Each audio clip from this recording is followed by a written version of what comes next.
Good morning students. बेटा आज हमारा जो पहले एक छोटा सा टॉपिक लूँगा वो है calculation of percentage of ionic character in covalent bond. हम एक कोवलेंट बॉन्ड में आयनिक करैक्टर को कैसे कैलकुलेट करते हैं। हम एक एग्जांपल लेते हैं। फॉर एग्जांपल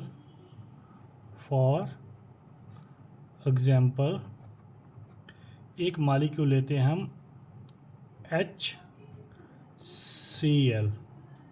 ठीक है, this HCl is a covalent diatomic molecule। एक कोवलेंट डायटोमिक मॉलिक्यूल है बिकॉज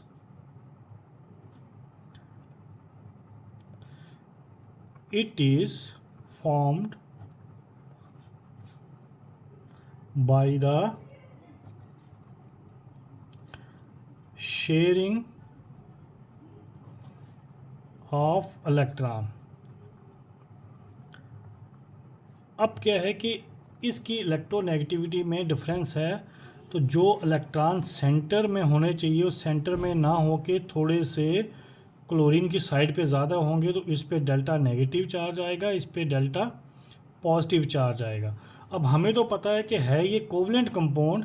अब हमने देखना है इसमें आयनिक करैक्टर कितना है, आयनिक करैक्टर इसमें कितना है। तो जो हम आयनिक करैक्टर किसी का भी जब निकालते हैं percentage ionic percentage ionic character in covalent bond is equal to किसके बराबर होता है। हम दो चीज़ें, एक होता है is equal to observed dipole moment divided by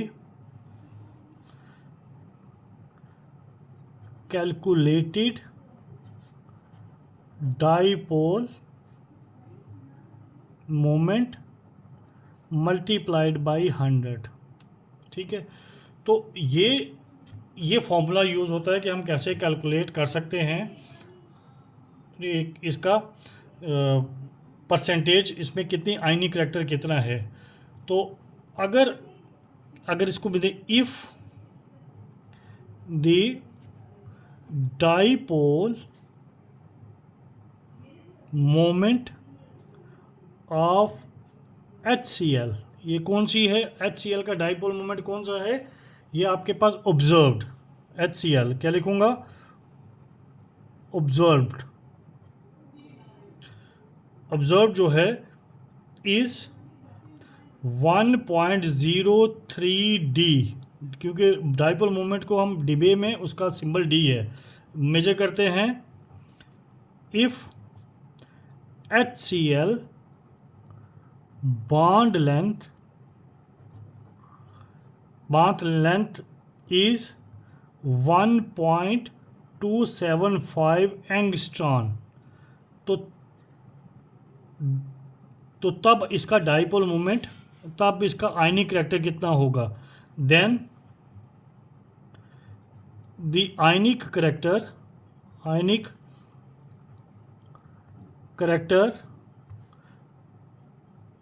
can be calculated as.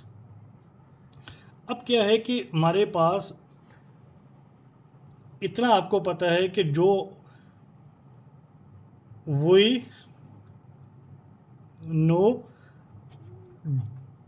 Dipole moment, जो हमें नहीं पता, जो हमने क्या करनी है, कैलकुलेट करनी है, वो किसके बराबर होती है, Q into D, where Q क्या है, Q है charge on ion, charge on ion, Q हमारे पास क्या है, charge on ion, and D क्या है, distance between ions, between ions, ठीक है, charge on ion and distance between ions, clear. अब हमारे पास क्या है कि जो इसमें चार्ज दिया है, आपके पास चार्ज, इसमें देखो, इसमें हमारे पास इफ़ डाइपोल मोमेंट, अब गिवन डाइपोल मोमेंट दी है कैलकुलेट, तो हम डाइपोल मोमेंट कैसे निकालते हैं, कैसे निकालेंगे, चार्ज मल्टीप्लाइड बाय डिस्टेंस। तो हमें पता है कि जो चार्ज है क्यू जो है वो किसके बराबर होता है, 1 इलेक्ट्रॉन पे चार्ज कितना होगा, 4.8 इंटू 10⁻⁻16 ESU, ठीक है। तो आपके पास ESU, तो दूसरा आपके पास जो डिस्टेंस दिया है वो कितना है, 1.275 एंगस्ट्रॉन। तो ये दो चीज़ें दी है हमें, एंगस्ट्रॉन। तो हम क्या करेंगे, यहाँ पे लिखेंगे कि इतना हमें पता है, इतना हमें पता है कि आपके पास ये 10⁻18 है, तो इतना आपको हमें पता है,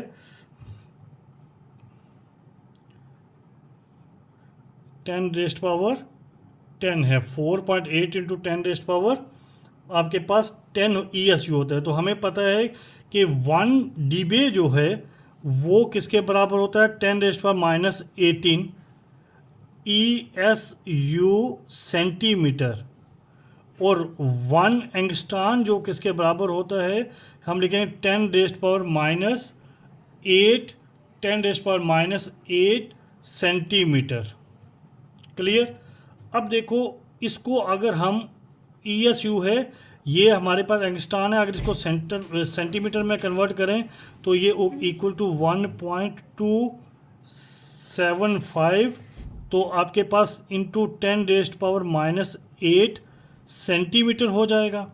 अब हम निकाल सकते हैं इसका क्या, निकाल सकते हैं डाइपोल मोमेंट। डाइपोल मोमेंट को रिप्रेजेंट करते हैं म्यू, यहाँ पे लिखेंगे कैलकुलेटेड इज इक्वल टू, हम लिखेंगे क्यू की वैल्यू क्या है, 4.8 इंटू 10⁻10 ESU, और आपके पास मल्टीप्लाइड बाई डी की वैल्यू क्या है, 1.275 इंटू 10⁻8 सेंटीमीटर। तो जब इसको हम क्या करेंगे, दोनों को मल्टीप्लाई करेंगे, इसको आपके पास इन दोनों को मल्टीप्लाई करेंगे तो वैल्यू आएगी 6.12 इंटू 10⁻18 ESU सेंटीमीटर, ठीक है।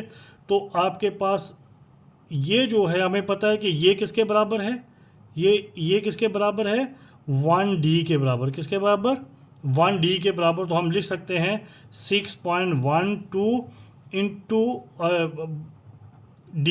तो कैलकुलेटेड म्यू क्या निकला, म्यू कैलकुलेटेड हो गया 6.12D, क्लियर। अब हमारे पास नेक्स्ट है कि हमें पास ऑब्जर्व डी भी है, हमारे पास ऑब्जर्व डी हमारे पास यहाँ पे गिवन है, ये आपके पास है ऑब्जर्व डी, ये आपके पास हो गया कैलकुलेटेड, ये ऑब्जर्व्ड क्या है हमारे पास, डाइपोल मोमेंट, ये आपके पास कैलकुलेटेड डाइपोल मोमेंट। ये फार्मूला है observe dipole moment divided by calculated dipole moment, multiplied by 100 करोगे तो आपकी परसेंटेज निकल जाएगी। अब नेक्स्ट हम क्या करेंगे कि आपके पास फार्मूला वही लगाएंगे, तो आप यहाँ पे लिखना है परसेंटेज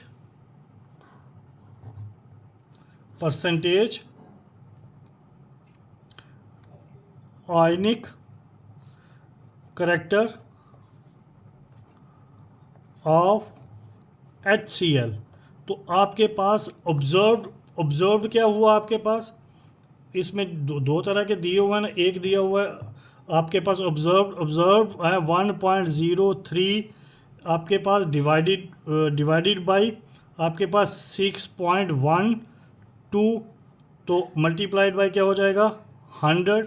तो अब अगर जब इसको सॉल्व करोगे तो आपके पास ये निकलेगा approximately 0.1683।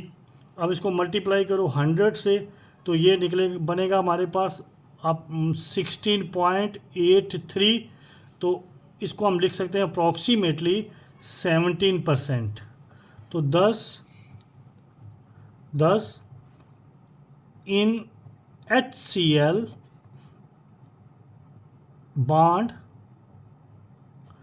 there is 70% ionic character, ionic, and 83% covalent character. Clear? तो ये था आपके पास हम कैसे क्या कर सकते हैं परसेंटेज ऑफ आयनिक करैक्टर और कोवलेंट करैक्टर। क्लियर बच्चा? तो लास्ट इसमें बिल्कुल सिंपल है, इसको आप चेक कर लेना। Thank you.